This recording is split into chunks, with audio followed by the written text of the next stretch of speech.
So we started in the book of Daniel, and we focused especially on Daniel 7, where what we saw is that the judgment sat and the books were opened, and in particular, the subjects of this judgment were the beast, the kingdom of the beast, and the kingdom of Christ. And we came to this conclusion because there were two decisions in the judgment. Number one, that the beast was destroyed, it was given to the burning flame, and the Son of Man received an everlasting kingdom. We did the background study to demonstrate that this is the theme. Judgment takes place then before a nation is overthrown and before another kingdom comes to take place, its place. Then we went to the book of Revelation, and we saw that in Revelation we really have a more detailed description of the careers of both of these kingdoms, the judgment of these two kingdoms. The evidence that we are looking at in the book of Revelation is the evidence of what we see in the judgment of these two kingdoms, the kingdom of the beast and the kingdom of Christ. It sounds like a really far-fetched idea, but when you look at the details of the prophecy, it becomes clearer and clearer that this is what is happening. Revelation is the unfolding of what we saw in Daniel chapter 7. So we saw that there is an event taking place in heaven. John is taken forward in time to see things which were to happen in the future. And what happens is that he's taken up into heaven and he sees something happen. There is an extraordinary event taking place. Thrones are set in place, seats are put in place, and God takes a seat. The judgment is set and the books are opened. Millions of beings are gathered for this event. And John sees that the only person capable of opening this book is Jesus Christ, the Lamb that was slain. He takes the book out of the hand of God, the book of 7 seals, and he starts to open the seals. And what we suggested is that each of these seals reveals an era of the history of the Christian church. The first 4 eras, the first 4 ages are represented as 4 horses. Beginning with a pure white horse, it becomes progressively worse until you end up with a pale horse whose rider's name is Death, and hell is following behind him. So we see the church moving from a stage of purity to a stage of absolute corruption. And this is the visible church, what is recognized as a Christian church. Then the next thing we see is the souls under the altar. And we concluded that what we have come to at this point in the prophecy is the time of the judgment. There is a pre-Advent judgment. It is described in the book of Daniel. And now we see that it is taking place in Revelation. And even in the judgment, the time of the judgment is represented on the seal number 5. What we saw last week is that the 6th seal, when it is opened, it brings in the catastrophes of the last great day. There's a great earthquake, the sun becomes black as sackcloth of hair, the moon as blood, the stars of heaven fall, and every mountain and island is moved out of their place. And people say the great day of God's wrath has come, and who shall be able to stand? And then we see God answers that question. The 144,000 are the ones who will be able to stand. And Revelation 7 is a description of the 144,000. Now, what we saw and what I want to emphasize is that we see a device here. In this, at this point, we see a device that I want us to take note of, because it happens several times in the book of Revelation.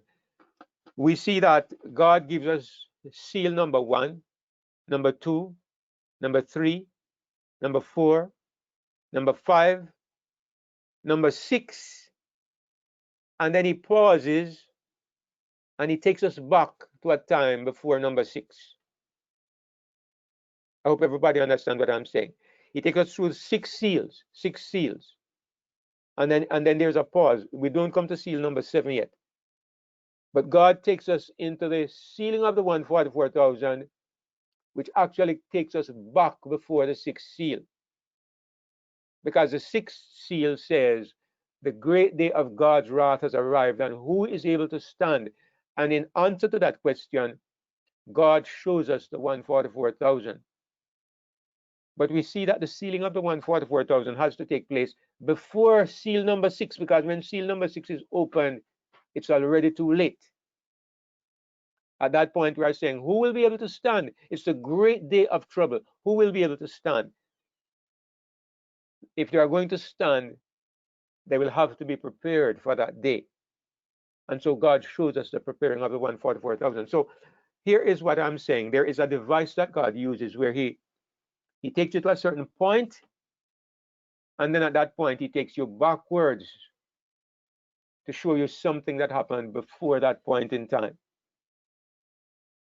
Is there anything I just said that anybody doesn't quite follow? Let me know, because I'm going to come back and show you where this happens at other places in the book of Revelation.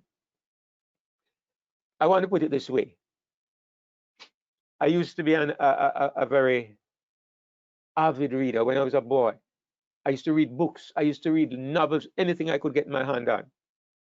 But many times you find a story starts out, or even a movie, it starts out right in the middle of action, some action, and you don't know what is happening. And then at some time in the book or in the movie, they will take you back to some point in the past. You come to a chapter where it takes you back to a point in the past. And then you begin to understand what was happening in that first scene that you saw. I know you're all familiar with what I'm trying to say.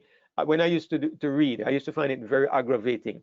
They always take you to an exciting part at the end of a chapter, and then you're anxious to know what happens next.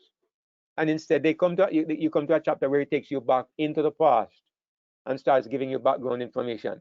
Because I used to love to follow the action, I found it very annoying when that would happen. But it's a device that is used by a lot of writers, and it's popularly used in movies. I'm sure we all are aware of that. So what I discovered in studying the book of Revelation is that God does the same thing. He takes you into the action, and then he comes to a certain point in time where something critical is about to happen, and then he takes you back into the past. The scene switches and he goes back into the past to show you some preliminary activities which are necessary if you are going to understand the next step. Is there anybody who didn't understand what I just said? All right, it's a simple enough concept, but you can find that it makes a lot of sense. It brings a lot of sense to the book of Revelation if you're able to pick up these places where you're going back in time. So anyway, so we saw the 144,000, and we say the 144,000 take place before seal number 6.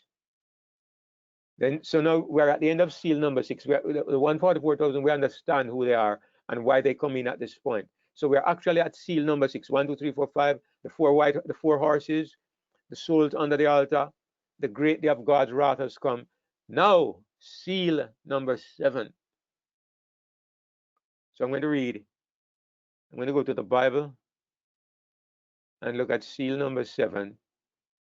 And let's see what happens. So we're actually in Revelation, and we are at chapter 8, because chapter 7, of course, was about the sealing of the 144,000 who wash their robes and they make them white in the blood of the Lamb. That's the last thing we read at the end of chapter 7, right? They are the ones who are before the throne of God, and they serve him day and night. And the Lamb which is in the midst of the throne shall feed them and lead them to living fountains of water. So now we got that out of the way. Now we return. What do you expect to happen next? Now we go back to the seals, right? The last thing we saw in chapter 6 was that the 6th seal was opened, and there was a great earthquake. The sun became black, the moon as blood, the stars of heaven fell to the earth, the heavens departed as a scroll when it is rolled together. Terrible cosmic signs are happening, catastrophes. The earth is shaking apart and breaking to pieces. It's a great day of trouble. It's a time of the 7 plagues, right? And everybody is running to hide, and they say, The great day of his wrath has come, and who shall be able to stand? And then God gives us the answer, the 144,000. He gets the Uncle, 140. are Yes, these plagues literal plagues? that's always a question that everybody asks. And there is, I don't think anybody can give you a perfect answer, but I can just give an opinion. I think there are literal plagues, whether there are 7 literal or not. I can't give you a perfect answer, but I believe there are literal plagues because it coincides with what we see happening. The sun turning black, the moon becoming as blood, the stars of heaven falling, the great earthquake. What we see are physical cataclysmic events. What we see is the earth itself breaking to pieces. In chapter 16, I believe it is, there is a voice that says from heaven, the time has come to destroy those who destroy the earth.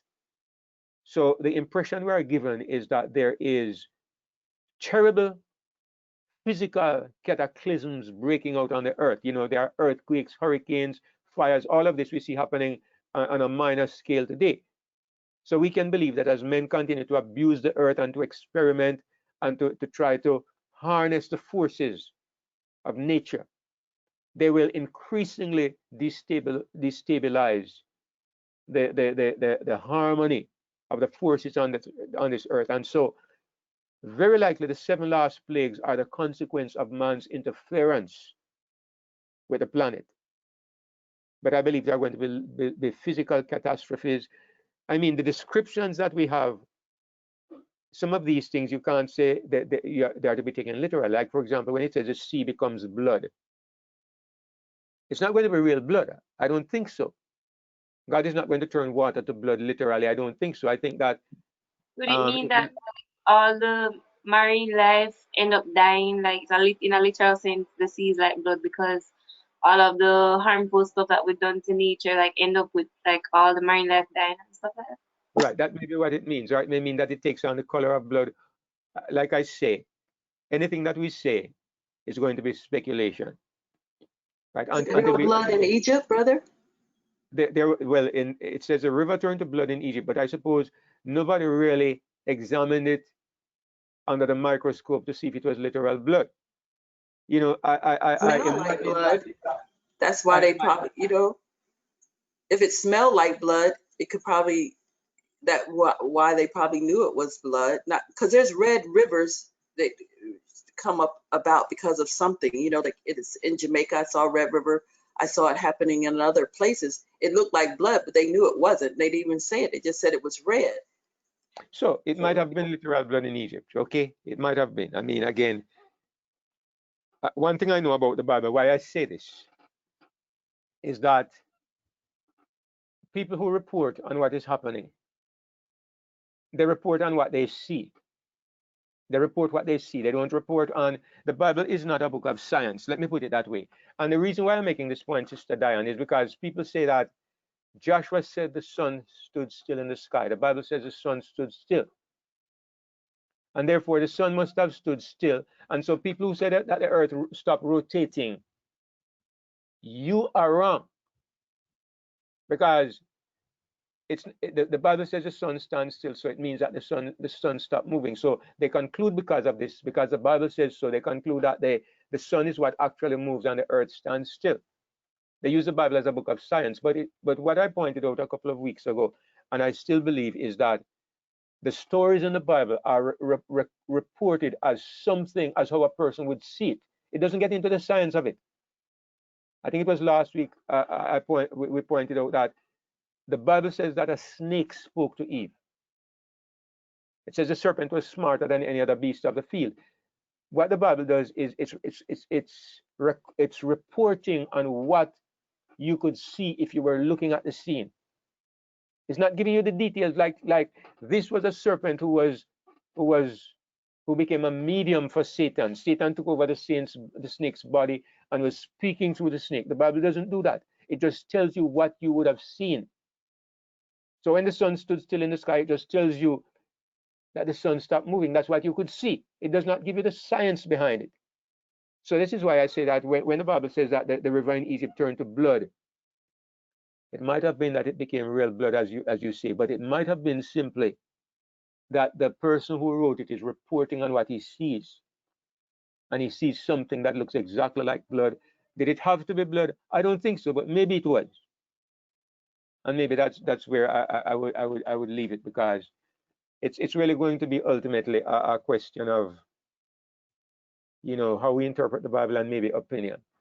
So anyway, so at the beginning of chapter 8 now, let's go over to chapter 8, because we are finished with Revelation 7.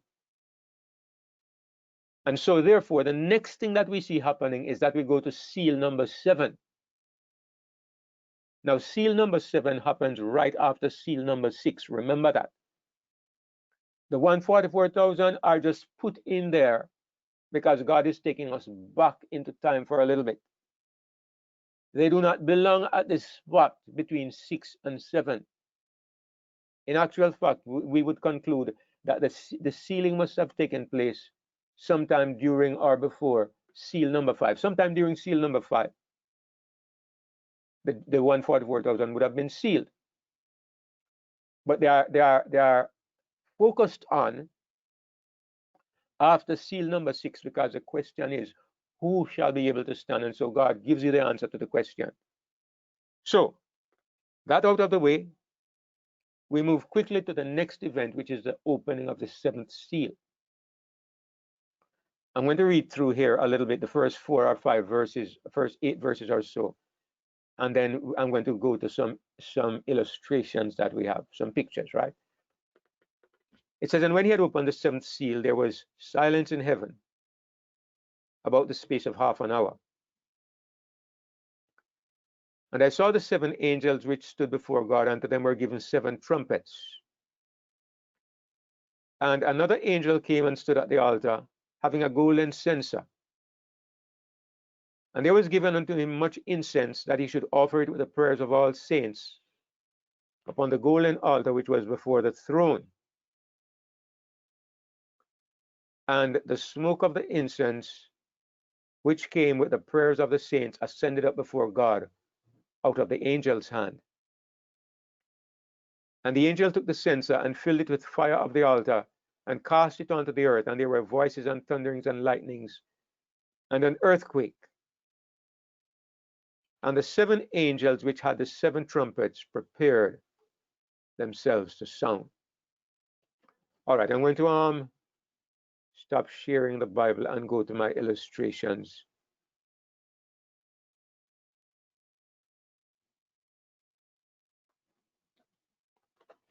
Right.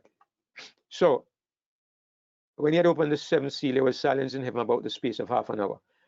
And I want to remind us that in the vision, John is actually standing in heaven.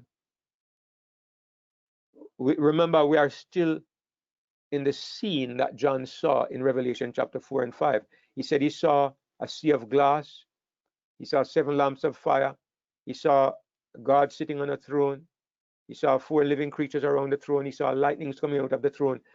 And he saw 10,000 times 10,000 and thousands of angels. He is still there. He has not moved. He's telling you what he's seeing. He sees Jesus pulling seal after seal. And he says, and when he had opened the 7th seal, there was silence in heaven about the space of half an hour. I like to emphasize this point because in my teaching, in my learning, in my schooling as a Seventh-day Adventist, I learned that the reason why there is silence is because heaven is empty. It's because Jesus is coming back for his people on earth. And so heaven is empty because all the angels have left, all the living creatures have left, all the 24 elders have left. Everybody is coming back to earth, and so there's silence in heaven. And we are told that there is silence about the space of half an hour. And because in the Adventist church, I don't totally disagree with this principle, but I think it is overdone. And the principle is, they believe that in prophecy, one day represents a year. And I believe it is true You can see that it is true in some prophecies. It's very clear, like the prophecy of Daniel 9, for example. But because it is applied to every time period over and over, sometimes you come up with ridiculous conclusions. So, for example, if 1 day equals a year, a day has 24 hours, and therefore half an hour would be 1/48. 24 hours in a day. How many half hours you can get out of that? 48, right? And 48 half an hour. Each year has 52 weeks. So 48 is almost 52. So half an hour would be one. They calculate half an hour would be round about 1 week, because there are 52 weeks in the year. So there is silence in heaven about the space of half an hour, means that heaven would be empty for about 1 week. So it would take 1 week for Jesus to come to earth, pick us up, and go back. And I think this is supported by the fact that Ellen White says we would be 7 days ascending to heaven. I don't know if it's necessary for me to say all of this. I'm not trying to ridicule Adventism. I'm not trying to say there's not a certain logic behind it. I'm trying to give you the background for why this kind of made an impact on me when I first began to look at it for myself. Because what I did was I began looking at the pictures instead of reading the words. Because you can read the word and you get it out of context. But what I was doing, I was drawing pictures. I drew pictures of everything in the book of Revelation as I went through chapter by chapter. And when I came to chapter 8, and it says, when he had opened the seventh seal, I'm still there with John. I'm standing there with John, and I see Jesus popping seal number 7. Now, every time he pops a seal, something happens. First of all, number 1, there comes a horse. Number 2, there's a horse. Number 3, number 5, there are the souls under the altar. Number 6, there's a great earthquake and so on. Number 7, what happens? Silence. Nothing happens. There is silence. And it strikes me, if anybody left heaven, John would say, when he had opened the 7th seal, everybody left heaven. He says nothing of the kind. He's still describing what he's seeing and hearing. Uriah Smith and all those who say heaven is empty, they are wrong. But for some reason, everything becomes silent. They stop praising God. They stop singing their hymns. They stop saying, holy, holy, holy Lord God Almighty. Everybody gets quiet when seal number 7 is opened. And if you were to ask me, why half an hour? If the half an hour means anything, it might be the period of the 7 plagues. What is about to happen is why heaven becomes silent. What is about to happen is so terrible that everybody in heaven gets silent. It's not a time for praising. It's not a time for glory. It's not a time for rejoicing. Something is about to happen that has never happened before in the universe. And everybody goes quiet. They've never seen this before. What is about to happen is that God is about to completely turn his back on the people of a planet. For the first time, people are going to experience the wrath of God without mixture. And this is what causes heaven to become so silent. All right, so that's the point I want to make. There's nobody leaving heaven. It's not the coming of Jesus, not yet. Brother David, Yes, go ahead. why is the wrath of God? When you say wrath of God, you mean like just its separation from earth and all the consequences coming into play, and not necessarily like him being angry and letting out his wrath, right? Right. I'm not using the popular human understanding of wrath. The Bible refers to it as the wrath of God. In Revelation 15 and verse 1, it says that God's wrath is filled up in the 7 last plagues. But remember that Jesus suffered the wrath of God. Jesus took the wrath of God, which we should have experienced. He took it on our behalf. And to understand what the wrath of God is, you find the greatest exemplification of it in what happened to Jesus. God did not kill Jesus. God did not hurt Jesus, but he put him in the circumstances where he suffered the greatest pain and eventually died. God put him there. What God did to his son was that he abandoned him. He left him alone. And so, I mean, the people who say God does not kill, they like to make this point, and I agree with them on this point, although I don't go as far as they go. They go as far as to say God never kills anybody. I don't agree with this. But I do agree that the Bible expresses the wrath of God. The worst thing that God can do to anybody is to abandon them and leave them completely alone. That is the wrath of God. That is God's. The Bible likes to use descriptive words when in talking about God. It gives God human attributes. The Bible says God is jealous. The Bible says God visits the iniquities of fathers upon their children. The Bible says God's wrath will come up in his face. And all of these descriptions are given to us because there are human ways of understanding wrath and anger, of understanding certain kinds of behavior. God says, I hated Esau, and I love Jacob. He's using our concepts and our ideas to help us to gain a concept of what he's doing. But as we come to understand God in the face of Jesus Christ, as we come to see God through Jesus, all of these ideas are purified and modified, and we come to understand what is really happening. Like when God says he hardened Pharaoh's heart, he didn't harden Pharaoh's heart. But it kind of ties into what I was saying to Sister Diane a little earlier on. The Bible is written from the perspective of somebody who is looking on. If you saw God threatening Pharaoh, and you saw water turn to blood, and you saw hail coming from heaven, you would say God hated Egypt. If you saw how God blessed Jacob and how Esau wasn't blessed, you would have said God hated Esau and loved Jacob. God is using our perspective to describe what is happening, because this is how people were able to understand. What we are doing today, I hope, what I am endeavoring to do, I hope we're all seeing and understanding, is to take away the mask from the face of God and to see God as he really is. And part of the process is taking these statements and understanding them properly. You understand what I just said? Nikki, you understand what I just said? Yeah, I just asked the question to help those who might not understand that, I to bring us see. at that point. Yeah.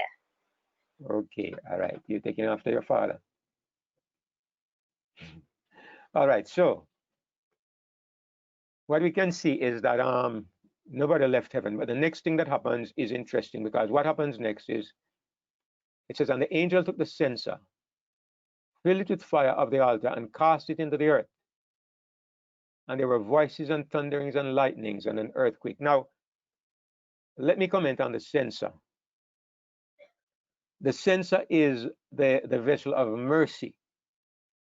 Read through the book of Leviticus, read through what happens here in Revelation, and you will see that the censer is a place where they put incense. In Revelation, it says that the prayers of the saints are offered with the incense. In fact, we just read that.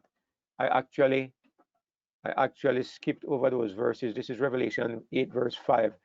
Let me go back to the Bible, because I don't want us to bypass those verses. Let me go back to the Bible. I want to point out those verses, all right? See, it says in verse 3. All right, first notice when it says that there was silence in heaven about the space of half an hour. Then 7 angels which stand before God, they are given 7 trumpets. Before they blow the trumpet, another angel comes and stands at the altar, and he has a golden censer, and there is given unto him, notice this, much incense. that he should offer it with the prayers of all the saints upon the golden altar which was before the throne. So before the seven angels blow their trumpets, one angel comes, he has a censer, and he has a lot of incense, and he offers it with the prayers of the saints. Now, can somebody tell me, do you recall any occasion in the Bible when they were told that they were to offer much incense, other than here in Revelation? Anybody remembers any occasion?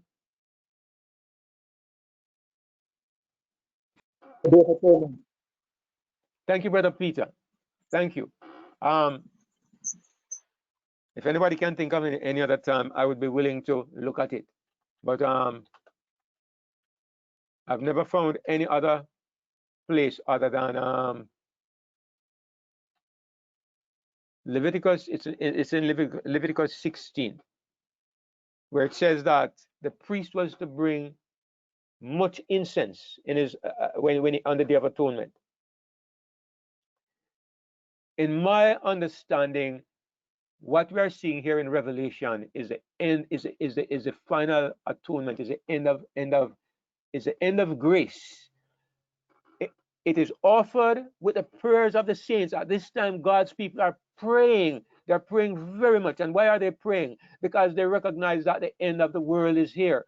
The great earthquake has taken place. Remember, we have passed through seal number 6. The stars fall, the sun turns to darkness, the moon turns to blood, and the mountains, everything is in upheaval. And the saints are praying. God's people are praying as they have never prayed before. And what is happening? This angel, maybe it is Jesus, maybe it's Christ represented here. He's offering the prayers of the saints before God, and it is mingled with much incense, and the incense is the righteousness of Christ. So you have the merits of Christ are doing a special work for God's people. Something special is happening for God's people here. And there are two things involved. Number one, they are praying very hard. And number two, Christ's righteousness, Christ's merits are being applied in a very special way at this moment. And I believe it has something to do with the kind of strength that these people are going to need to go through this great trouble. And it says,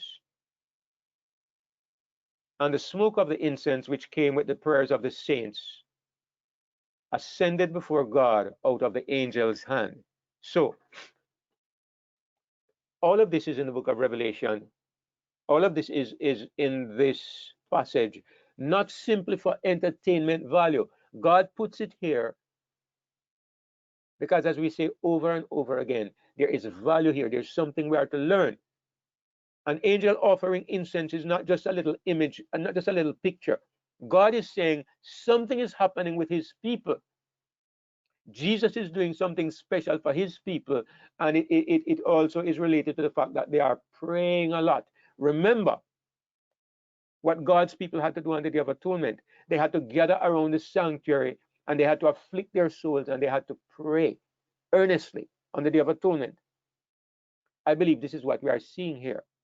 Much prayer, a lot of incense at a time of a great crisis, the last great crisis, the last event. So let's go back to the image, because sometimes I think the picture helps us to see things a little more clearly. So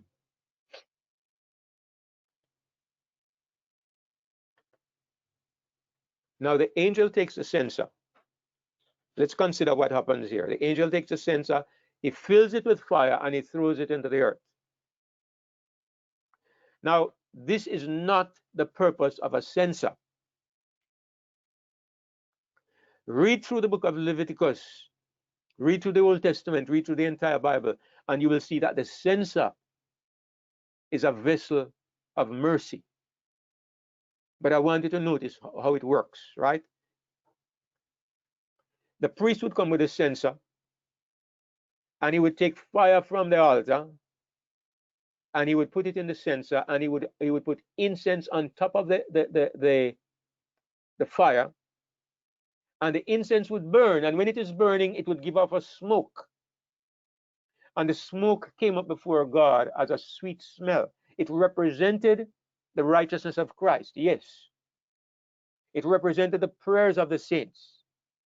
But why fire? Why fire? And how does the fire work? And notice, the fire comes from the altar. And that fire on the altar was always to be there burning, and it was never to be allowed to go out.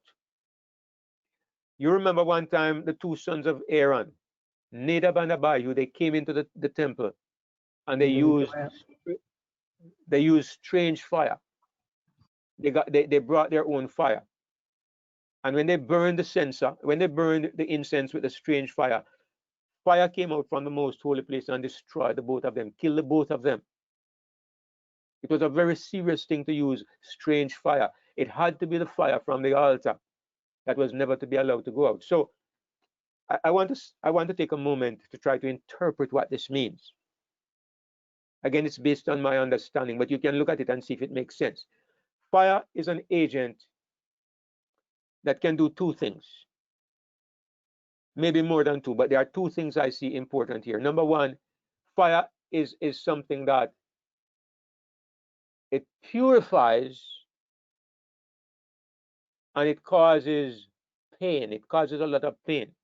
Fire is something that is good, but the way it produces good is by purging away what is useless. So in the life of the Christian, I believe that this censer, it is being offered along with the prayers of the saints. What is it that makes God's people pray? Well, we pray because we feel the need to pray, right? But even this morning, Brother Howard was highlighting prayer, and one of the things he was highlighting was the different difficulties that people are passing through. Every time somebody says to me, Brother David, pray for me, you know why? It's because they're having problems. Problems make us pray. I became a Christian because I had problems in my life. And every time I've really gone down into serious fasting and prayer earnestly, it's because of problems. Problems and trials and persecutions is what is represented by this fire. Fire is a tool that God uses to make his people pray. And when they pray, the fire purifies and purges their spirit and their soul. That's how fire works. Now notice that the fire comes from the altar. In other words, where God's people are concerned, the fire that comes into your life is the fire that God allows to come into your life. It's God's fire. If you use strange fire, it does not come from God's altar, then it is not God's fire. It's fire from somewhere else. In other words, trial and trouble that comes into your life and it does not come from God, it will destroy you. What we Christians want is to be so much in the hands of God that the trials that come, they are God's trials. They are from the altar of God. They are from the place of the altar. These go up with the righteousness of Christ, and God is able to work in our lives. So this is what I see as a symbolism here of the censer and the fire that is used. It is when the incense is put on the fire that it produces the kinds of prayer and the kind of dependence on Christ, the kind of righteousness that God really appreciates. Now notice, at this point in time, a lot of incense is offered along with the prayers of the saints. This is some special prayer meeting. It's some special prayer season.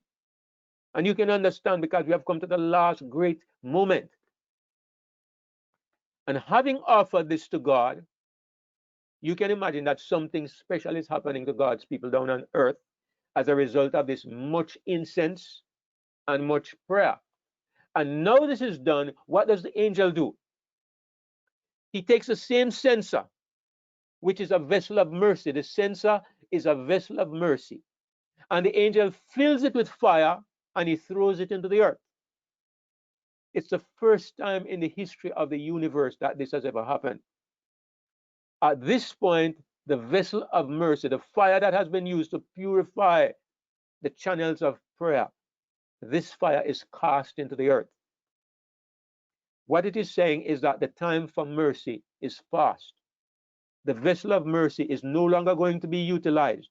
Instead, it is filled with fire, and the fire is thrown into the earth. Now, when the fire is used to burn incense, it becomes a blessing.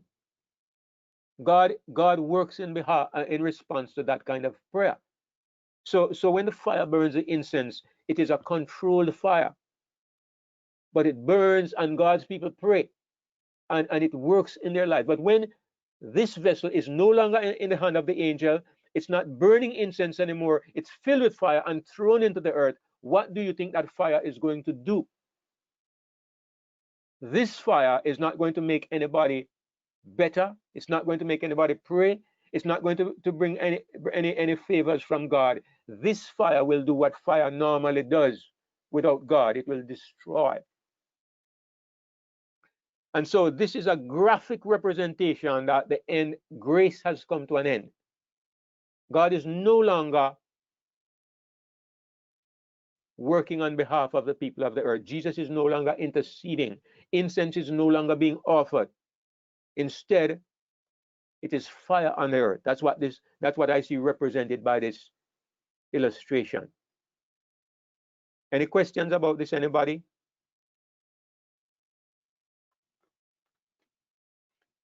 All right. It says, and I saw the 7 angels which stood before God. Unto them were given 7 trumpets. Forgive the appearance of these angels. I mean, I just took the best picture that I could find. Actually, I had all of this. I didn't realize I had all of this here. But anyway, we went through this already. The angel offered them much incense. Now, it says the first angel blew his trumpet. Verse 7, and the first angel sounded, and there followed hail and fire mingled with blood. And they were cast upon the earth, and the third part of trees was burnt up, and all green grass was burnt up. And again, you look at this, and you know what Nikki was asking and what Sister Diane said comes to mind, because it says that there's hail and fire, and it's mingled with blood. It seems to me that this is coming from the sky, right? Because hail comes from the sky. Seems like you have hail coming down, fire coming down, and blood coming down. And it says it was cast on the earth, and the third part of trees was burnt up, and all green grass was burnt up. So you are left with the question, is this literal? All green grass burns up, all the third part of trees burns up, and then you have blood coming down from heaven. None of this you would say is impossible. But you do have to ask the question, is this symbolic? And then you ask, symbolic of what? I am not going to answer this question. I can tell you very plainly that when it comes to the 7 trumpets and the 7 plagues, I'm not going to try to explain what they are. And the reason is, I can tell you frankly, I don't have any ideas. What I'm going to do is try to explain, when do these things take place? I'm going to give some principles surrounding them that I believe will be helpful. But I'm not going to try to identify each one. Like somebody says, this is a volcanic eruption. Like somebody says, this is an invasion of demons. Somebody said, these are helicopters.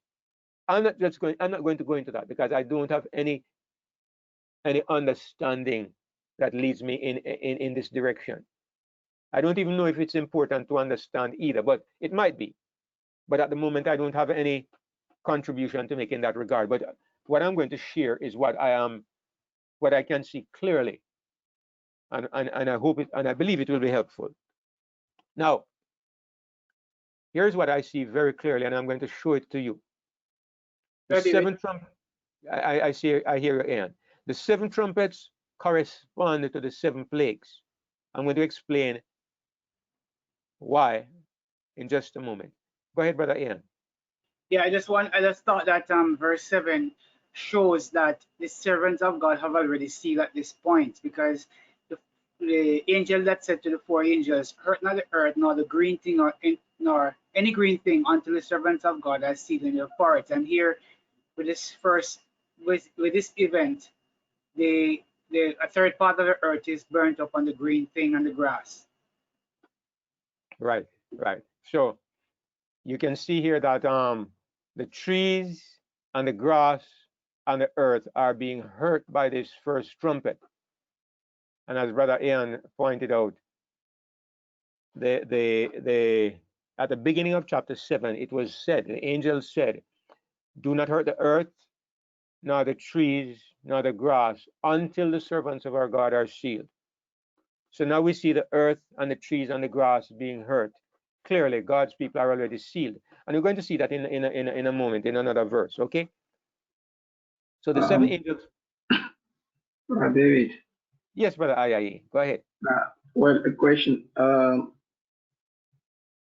Okay, in the beginning of Revelation, we have some angels, the angels of Ephesus, and is it the same angels or now there are different angels?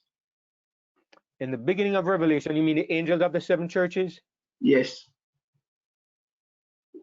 In my opinion, I think they are different. And the reason why I think they are different is because the messages to the seven angels in Revelation 2 and 3, the seven churches, let's take, for example, the angel of Laodicea. God says to the angel of Laodicea, you are wretched and miserable and poor and blind and naked. God would not say this to a literal angel. And these are angels that are carrying out the will of God. They have these seven plagues. So clearly these are holy angels, while the angels that are referred to in Revelation 2 and 3 in connection with the seven churches, these angels are clearly the ministers of the churches, not literal angels. Because as you know, the word angel is simply a Greek word, angelos, which means a messenger. You do have heavenly messengers, but you also have earthly messengers. So in this case, we're talking about Revelation 2 and 3, you're talking about the messengers of the churches. But these seven angels are represented as literal angels. So I would say they're not the same angels by any means. Thank you. You're welcome, Brother Ayayi. So the seven angels then would correspond to the time of the seven plagues in Revelation 16. You could put, if you could overlay these chapters, you would see exactly how the seven plagues fit right where the seven trumpets are. And I'm not going to do that this evening, but as you can see, we have been taking our journey step by step.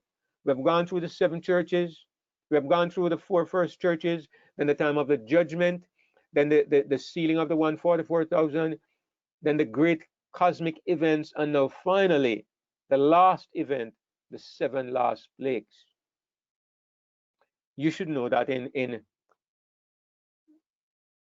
most of us are from an Adventist background, so I can't help referring to Adventism from time to time, because I'm kind of like conscious that what we are saying is stepping away from traditional Adventism.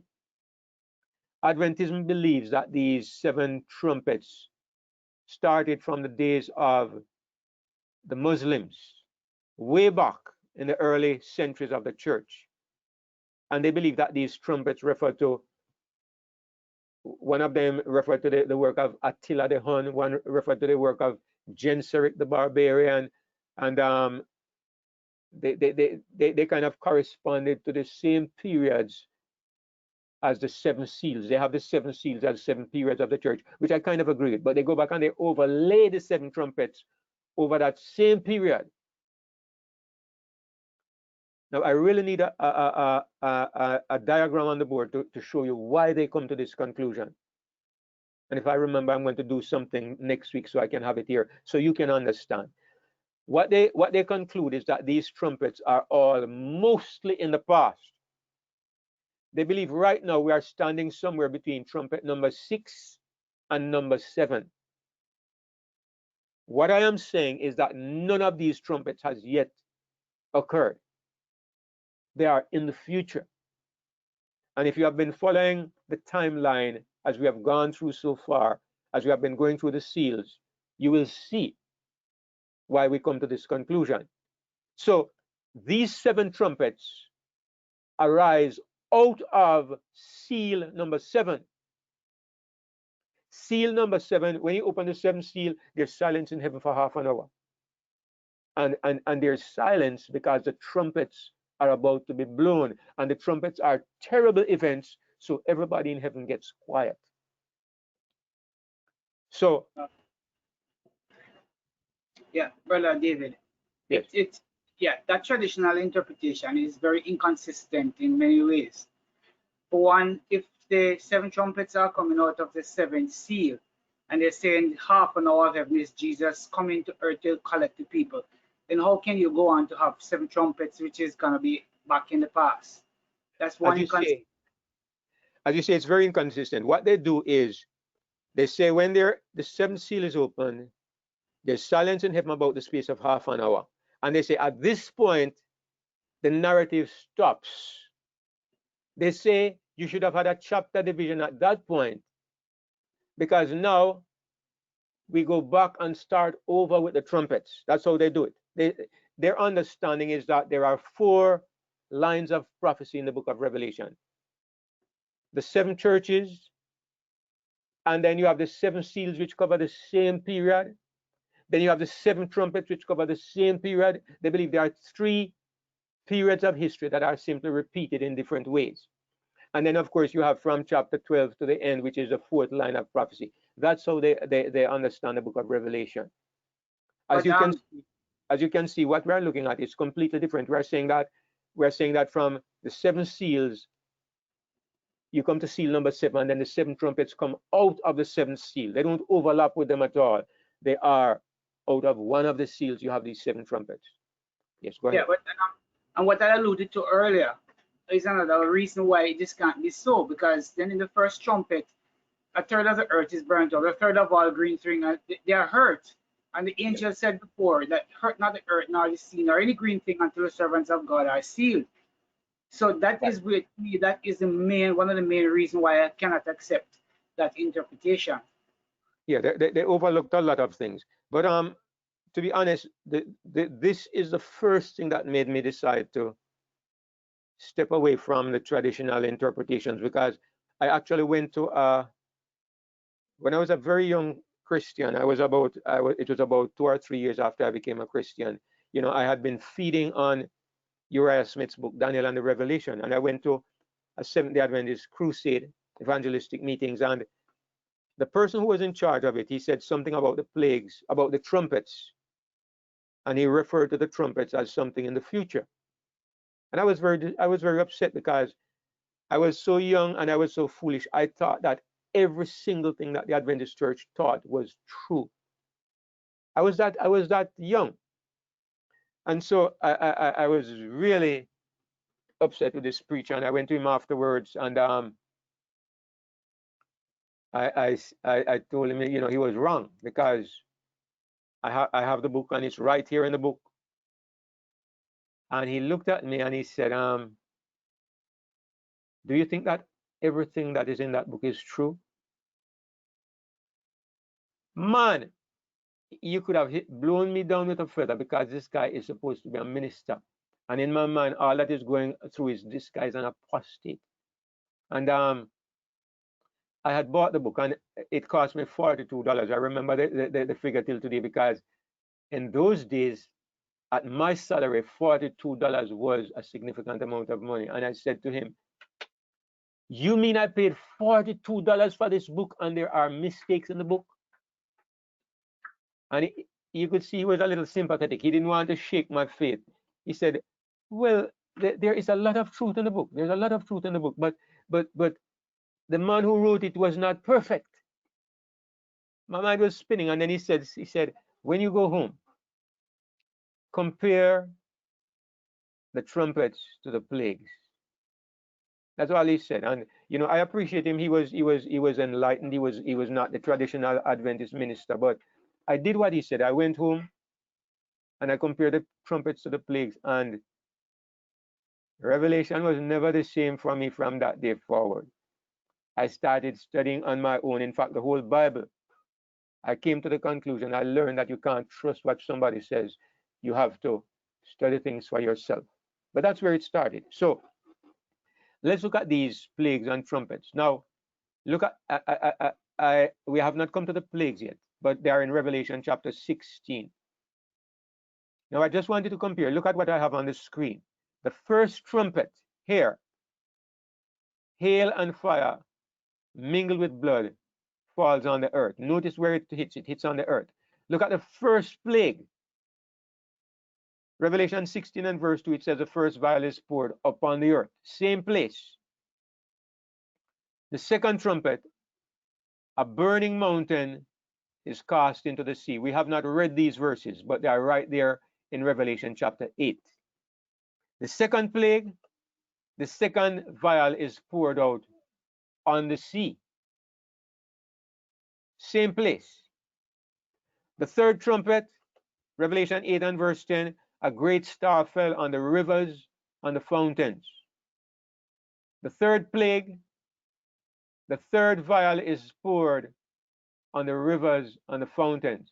Same exact place. The fourth trumpet, the fourth part of the sun, the moon, and the stars was smitten.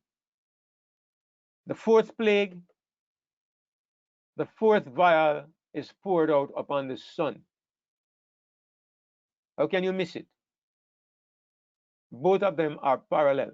The trumpets and the plagues, parallel. If you read them through, you'll find that the description is a little different, but and that is because we're being given a different perspective, but it's the same exact thing. When you read the places that each one affects, it's the same. Number 5, the fifth trumpet, the bottomless pit is open. The fifth plague, the fifth vial is poured upon the seat of the beast. That one doesn't correspond exactly, but you can easily think that the seat of the beast might be referred to as the bottomless pit. The sixth trumpet, the 4 angels are loosed, which are bound in the great river Euphrates. The sixth plague, the sixth vial is poured upon the great river Euphrates. Exactly the same. The seventh trumpet, there's a great voice saying that the kingdoms of this world have become the kingdoms of our Lord and of his Christ. The seventh plague, the seventh vial is poured out into the air, and a great voice says, it is done. Number 7, there's a great voice in heaven. Number 7, there's a great voice in heaven. So this is what I wanted to point out, because in my conclusion is that the 7 trumpets are the same as the 7 plagues. So if we have the time, we can actually go to the Bible and look it up. Chapters 8 and 9 of Revelation. Just look at the places that are affected by these trumpets. Then go to chapter 16 and look at the places that are affected by the plagues. They are the same areas of earth. They happen at the same point in time. All right, I don't want to go over that too much. I think more or less all of us will understand what I'm saying. Now, Brother Aeon mentioned that at this time God's people are already sealed. Revelation 9 and verse 3, it talks about the 4th trumpet. The bottomless pit is open, and there the smoke comes up, and out of the smoke there comes locusts upon the earth. Let us read what it says. And there came out of the smoke locusts upon the earth, and unto them was given power, as the scorpions of the earth have power. And it was commanded them that they should not hurt the grass of the earth, neither any green tree, any green thing, neither any tree, but only those men which have not the seal of God in their foreheads. So this again makes it clear that these 7 trumpets happen after God's people have been sealed. These are not trumpets that happened way back in the days of Muhammad and Attila the Hun and Genseric the barbarian. These are events that take place after the close of probation. And it has the power to hurt the people who do not have the seal of God. Now, does Uriah Smith address this? Does Adventism address this? Yes, they say that the seal of God here is a kind of secondary kind of seal. It refers to people who were keeping the Sabbath back in those ancient days. It's kind of really ridiculous how they interpret it, right? So because they say that the Sabbath is a seal of God, they say when these locusts, and they claim that these locusts were Muslims, right? It was a Muslim invasion, and as they were invading Christendom, God protected those who were Sabbath keepers, those who had the seal of God in their foreheads. That's how they explain it, right? I'm not saying it makes sense. I'm telling you how they explain it, okay? But the point I'm making is that it is clear. The seal of God, people receive the seal of God when the angels are holding the winds. They are sealed at a specific point in time just before the great day of trouble. The seal of God does not apply. This kind of seal, remember we said that this is a little different from the seal of the Holy Spirit. This is some outward visible indication that identifies those who are worshiping God at this point in time. This is not applied to anybody in previous ages. It applies to those who are faithful to God just before this great and terrible day. Anyway, let's go on. Now I'm going to point out something here. And I'm going to continually keep asking if you're understanding, because Revelation is not the easiest book to understand. And it's easy to become confused. So it's very important to me that we follow what is happening. Now, Revelation gives us this sequence. Look at the sequence. Trumpet number 1 is blown. That's chapter 8. Number 2, chapter 8. Number 3, chapter 8. Number 4, I believe it's chapter 8 as well. Number 5, chapter 9.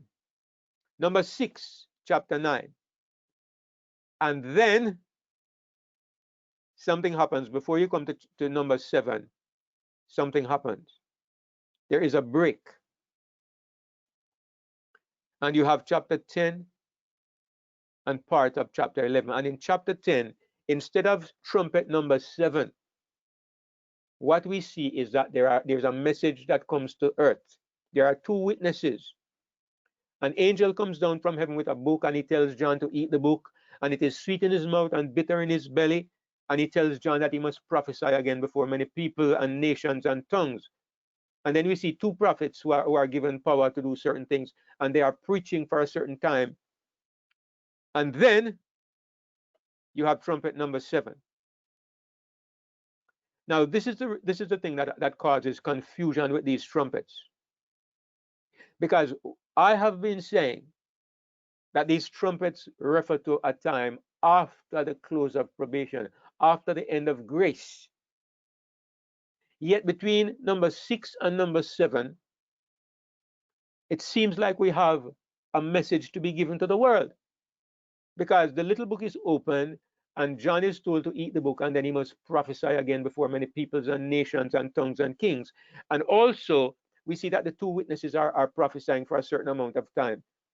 So how can this be possible? If we really are at the end of time, how can you have between number 6 and number 7, if these are really the 7 plagues, how can you have between number 6 and number 7 a message to be given to the world? This is why Uriah Smith and the early Adventists and many people, they say that these first 6 trumpets are past. They have to find a way to put the 6 trumpets in history, because they understand that the opening of the little book refers to our time when the book of Daniel and Revelation are being understood. Adventists say that it refers to the beginning of the Adventist movement, right? So they see the beginning of the Adventist movement after number 6. And so this is why they put the trumpets in the past. If you don't understand what I just said, please stop me. Now I'm going to try to resolve. Repeat. Repeat what you said. Thank you, Stevie. Now, let me add something to what I just said. What I just said is not what I believe. It's not what I believe. It is what Adventists believe, and I'm explaining why they believe it. In Revelation, this is exactly the sequence that we are given. Trumpet number 1, 2, 3, 4 is in chapter 8. Trumpet number 5 and number 6 is in chapter 9. And what do you expect when you come to trumpet number 6? Trumpet number 7, you are expecting number 7 to be right after number 6.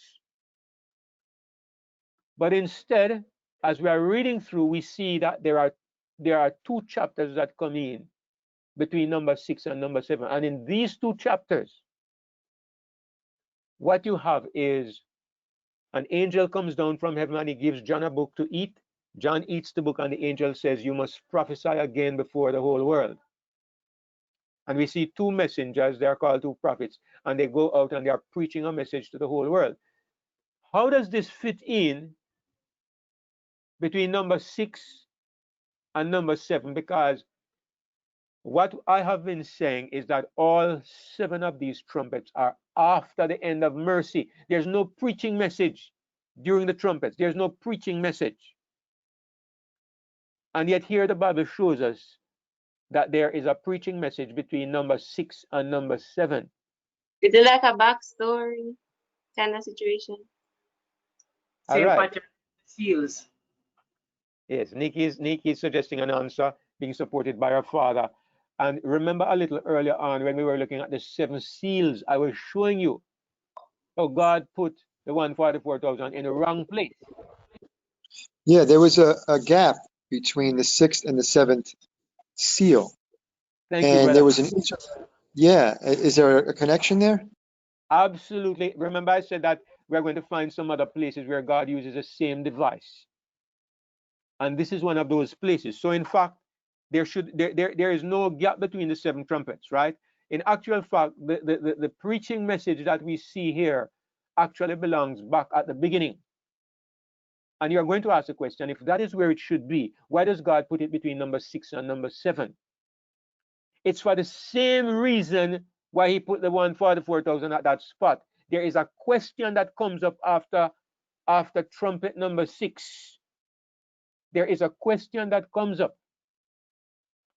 And God deals with that question by dropping in this insert. So again, use the example of you're reading a story, right? You're reading a story or you're watching a movie and you come to a certain point in time where you need some important information. And so the writer or the creator of this movie, he takes you back in time. Or flashback. He gives you a flashback and he drops it in at this point. And what you have to understand is that what you are looking at does not belong in this at this point. What it is doing is giving you background information so you can understand what is about to happen. Is there anything about that that anybody doesn't understand? All right, it's very important that we should grasp this concept, and that's why I'm pausing on it, because once you see it and you understand it, it's easy. But if you don't understand what I'm saying, it's confusing, because you should have the 7 trumpets in a sequence. But you understand what we said about the seals? They're in a sequence, but God dropped in some information in the middle. And he does the same thing here. He drops in some information at this point, because at this point you need the information. So once you Is it get before this, the 6th seal or before the first trumpet? say that again, Kev. Is it before the 6th seal or before the first trumpet? What we are looking at now, I Yes. believe it is. Let me see when it would be. It would be about under the 5th seal. It would be it would correspond about to the same time as the 144,000, to be honest, in that general period of time. Thanks for the question, because your question makes me get it that you're really following what I'm trying to say. Stevie, was that helpful, or is there still some kind of confusion? Yeah, I got your point. Thank you, Stevie. All right. PB, I don't, Brother Peter, was it you? Yes, it is. Yes, go ahead. Yes. Adventists believe that the little book was open in 1840. Your audio is bad though, Peter. I'm trying to get it better. Can you hear me? I hear you, but it's so muffled that I'm having a hard time making out the words. But go ahead, and if you go slowly, maybe I can follow. I'm going to use a headphone and see if it's better. Adventists believe that the little book was opened in 1844. Much better, much better. And they say that that's the time when the prophecy that Daniel talked about ended. The time when the book was opened is the same time as the two witnesses that could not have been 1844, because the two witnesses are not preaching as yet. So therefore means that that would be also incorrect, wouldn't it be?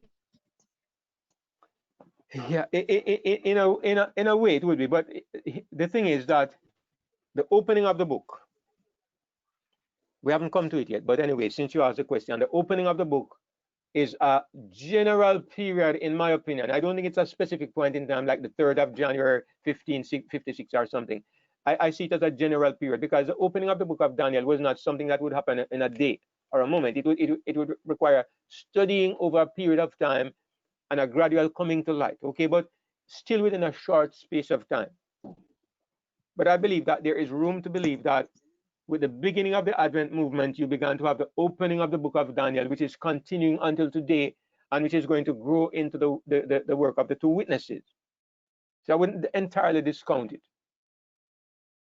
You get what I'm saying? Okay. All right. May I ask a question? May I ask a Go question? ahead, Brother Wayne. All right. My challenge is, you said that the opening of the book corresponds with the 144,000. Am I right? Just before I go any further. Kind of, but not exactly, because like I was saying to Peter, we're dealing with a general period. When will the 144,000 be sealed? It will be during the period of the opening of the book and the development of that movement. But it's not like it would start immediately with the opening of the book, but it's under that umbrella. That's why I would put it. All right. Right. So right becomes a challenge for me now is that if the opening of the book has to do with the understanding of Daniel and the revelation, and this happens at a time when the 144,000 is sealed, what's the benefit there? I think you missed what you just said, Ben. The sealing of the 144,000 doesn't necessarily correspond with the beginning of the opening of the book. It means that it occurs within that period of time, which is an extended period of time. Yeah, I get that, but even then, it's still there's something that's still missing for me, because even if it doesn't correspond, it does. If it expand that time, how long a time is that expansion then? Because we are here studying. I think you are probably looking maybe at the opening of the book as a point in time instead of an umbrella period. Because here's what I would say, if I want to look at it practically, the first interest in the book of Daniel and Revelation that made a significant impact, in my opinion, was William Miller's emphasis on the book. Okay, he was so wrong on so many things, but most of us here have a foundation in prophecy based on our background in Adventism. Most of us, all right, I wouldn't say everybody, but this began over 100 years ago, a couple of hundred years ago, in fact, and it has been growing. Today, we're at a point in time where we're having intense development, in my opinion, intense development. But I think I would still count the foundation back to where they started. So we are growing, and it has grown to the place where we are expecting the development of the 144,000. But would I say that the book was just open today? That's the point. Would I say it was just open in my lifetime? Then would I discount the developments that they made? Because even as we're talking about the Day of Atonement and the pre-Advent judgment, remember these are foundation principles that were obtained. The early Adventists laid that foundation. And I want to give credit to the movement for that, you know. So that's where I still see the connection there. The 144,000 is a final development of the movement, but I mean, the movement started sometime before you and I were born, in my opinion.